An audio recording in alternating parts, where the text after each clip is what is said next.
तो देखिए, भक्ति जैसे रसखान जी को मैंने बताया कि भक्ति कभी भी जागृत हो सकती है, कब क्या हो जाए किसी को कुछ नहीं पता है।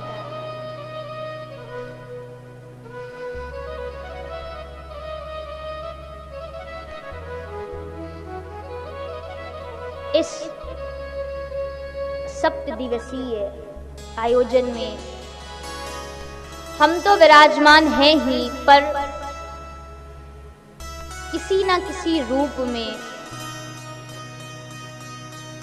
श्री ठाकुर जी भी हमारे साथ विराजमान रहेंगे और हमारे साथ बैठकर ही कथा सुनेंगे। ऐसा भाव रखकर हमें इस कथा को श्रवण करना होगा, क्योंकि मैंने कहीं पढ़ा था, बड़ी सुंदर लाइनें लिखी थी। ईश्वर कहता है उदास मत हो, ईश्वर कहता है उदास मत हो, मैं तेरे साथ हूं। ईश्वर कहता है उदास मत हो, मैं तेरे साथ हूं, सामने नहीं आसपास हूं। पलकों को बंद कर और दिल से याद कर, मैं कोई और नहीं तेरा विश्वास। तू मुझे विश्वास से बुलाएगा, मैं बिल्कुल आऊंगा। और भागवत में प्रमाण है इस बात का कि जिसने जिसने भगवान को दिल से पुकारा है, भगवान आए। पर हम पुकारना नहीं चाहते, हम तो बुलाते ही नहीं है भगवान को।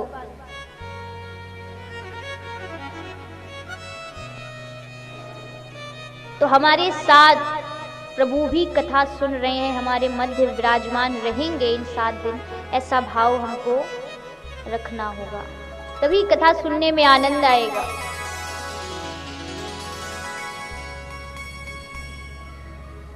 आए हम कथा की मूल धारा में प्रवेश करें। कथा का समय कितनी बजे से रखा है? 2 से 5 रखा है, पर आज थोड़ा विलंब हो गया क्योंकि पहला दिन है,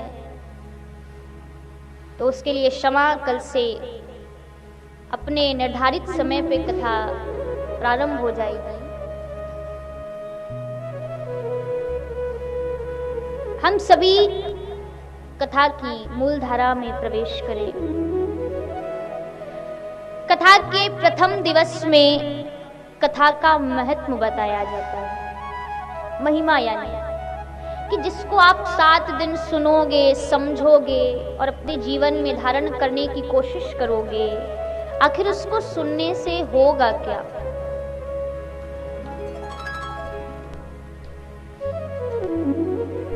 पहले प्रमाण चाहिए और करते हैं उसका पहले प्रमाण दिखाओ कि इसको करने के बाद ऐसा होगा, तब तो करेंगे, वरना करेंगे नहीं।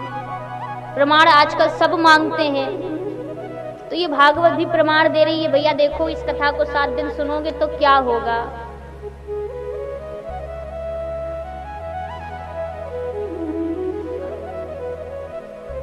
कथा के महत्व का प्रथम जो श्लोक है उस पे भगवान के स्वरूप का वर्णन किया गया है कि भगवान कैसे हैं। आए हम सभी हाथ जोड़े और भागवत का प्रथम श्लोक उच्चारण करें।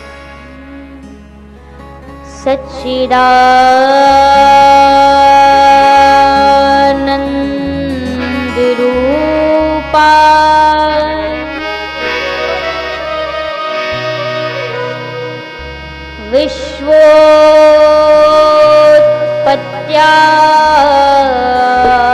विश्वोत्पत्त्यादि हेतवे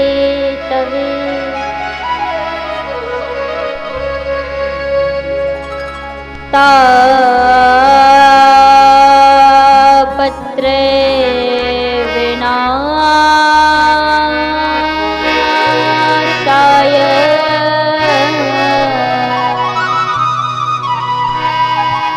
श्री कृष्णाय वयं नमः। श्री कृष्णाय वयं नुमः।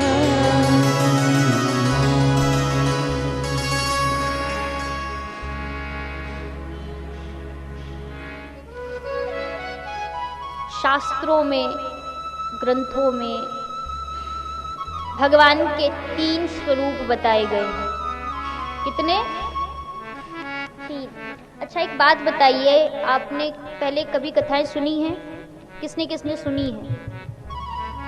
हाथ उठाइए। इसमें शर्म वाली कौन सी बात है? सुनी है तो सुनी है, और नहीं सुनी तो कोई बात नहीं। किसने सुनी है? सुनी है। तो बताइए अच्छा कि भगवान के कितने स्वरूप हैं? 3 हैं। ठीक है, मैंने ही बता दिया। अब कौन कौन से हैं ये बताइए। याद है? याद है? नहीं याद? चलिए कोई नहीं फिर, पर अब याद रखिएगा, क्योंकि देखिए मेरी एक अच्छी आदत कह लो या बुरी आदत कह लो, मैं अगर कथा सुनाती हूँ, आज तो कोई बात नहीं, लेकिन कथा में प्रारंभ करने से पहले पूछूंगी कि आज कौन कौन सी कथाएं हुई हैं। मतलब कल पूछूंगी आज के लिए, तो इसलिए बड़े ध्यान से कथा सुनिएगा। इसीलिए मैंने पहले ही बोला था कि जितनी देर कथा में बैठो पूरा मन यही लगाओ, और मन नहीं लग रहा है तो तुरंत आप उठ जाइए। तो अब याद रखिएगा, भगवान के 3 स्वरूप हैं। सत्य यानी सत्य। क्या है? सत्य। दूसरा है चित यानी मन। तीसरा है आनंद। सत्य, चित और आनंद, ये 3 स्वरूप भगवान के हैं। इस पर हम थोड़ी सी चर्चा श्रवण करें। सत्य क्या है? सुनिएगा। सत्य क्या है? जो कभी बदलता नहीं है, वो सत्य है। हम बदलते हैं, परिवार बदलते हैं, रिश्तेदार बदलते हैं, दुनिया बदलती है, देश बदलते हैं, लेकिन सत्य कभी नहीं बदलता। वो हमेशा एक जैसा रहता है।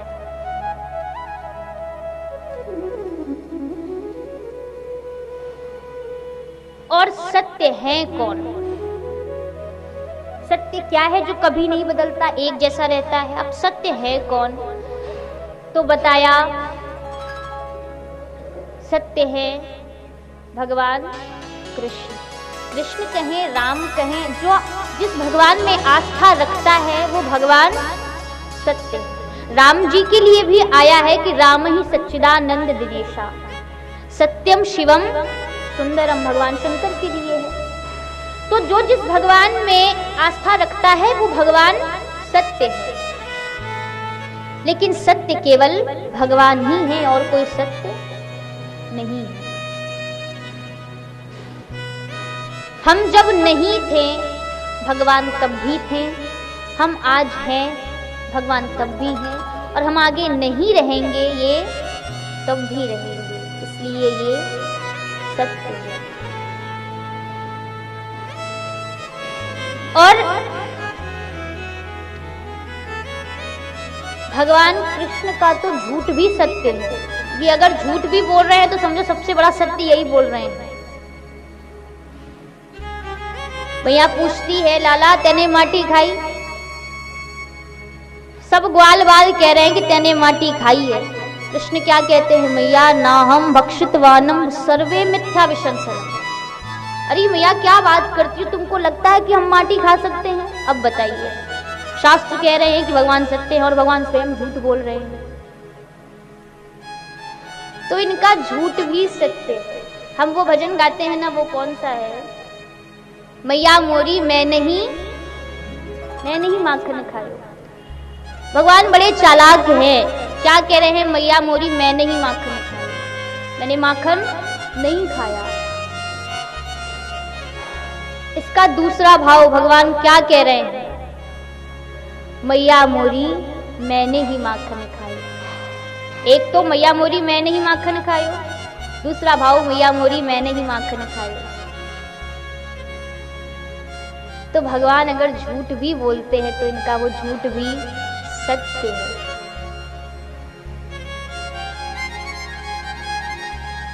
और भागवत का प्रारंभ भी सत्य है, मध्य भी सत्य है और अंत भी सत्य है। कहते हैं जब भगवान का, कृष्ण का अवतार हुआ तो देवताओं ने जो स्तुति की थी उसमें 9 बार सत्य का प्रयोग आया है। हम आगे जब कथा सुनेंगे तो इस श्लोक को भी सुनेंगे। 9 बार सत्य को प्रयोग किया गया है, सत्य शब्द का। बोले 9 बार ही क्यों किया गया, 10 बार क्यों नहीं किया गया, 11 बार क्यों नहीं किया गया? तो बताया भैया 9 बार इसलिए किया गया क्योंकि 9 एक पूर्ण अंक है। क्या है? पूर्ण अंक है। ये किसी से जोड़ा घटाया नहीं जा सकता है। इसलिए जब भगवान ने अवतार लिया तो जो देवताओं ने स्तुति की है उसमें 9 बार सत्य का प्रयोग किया गया। इसका मतलब भगवान पूर्ण सत्य है, इसमें कोई संदेह नहीं।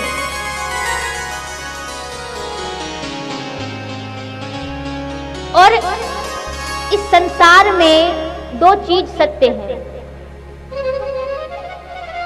एक तो भगवान, दूसरा मृत्यु। अब देखिए हमारी समस्या क्या होती है कि भगवान को हमने देखा नहीं है, भगवान के बारे में सिर्फ हमने सुना है, अभी देखा नहीं है।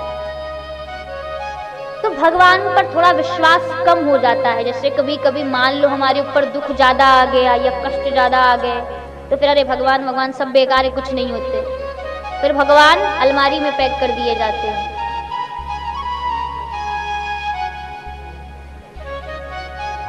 तो अगर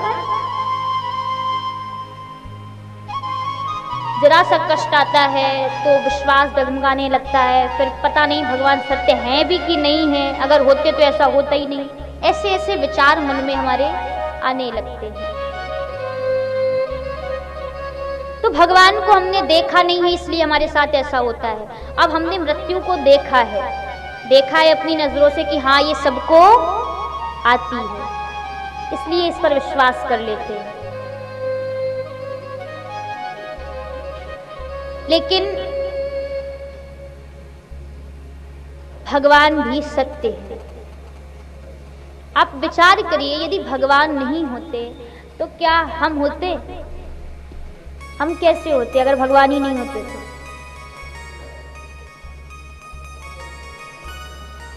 भगवान कण कण में समाया है, रोम रोम में भगवान बसा है।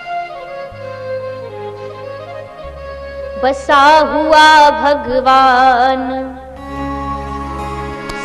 सबके मन मंदिर में, सबके मन मंदिर में। हरि का देवस्थान सबके मन मंदिर में, सबके मन मंदिर में। बसा हुआ भगवान, बसा हुआ भगवान सबके मन मंदिर में, सबके मन मंदिर में, सबके मन मंदिर में। देवी सात्विका जी के श्रीमुख से निश्रित श्रीमद् भागवत कथा का विशेष प्रसारण देखिए देवी जी के ऑफिशियल YouTube चैनल देवी सात्विका परोपकार ट्रस्ट पर।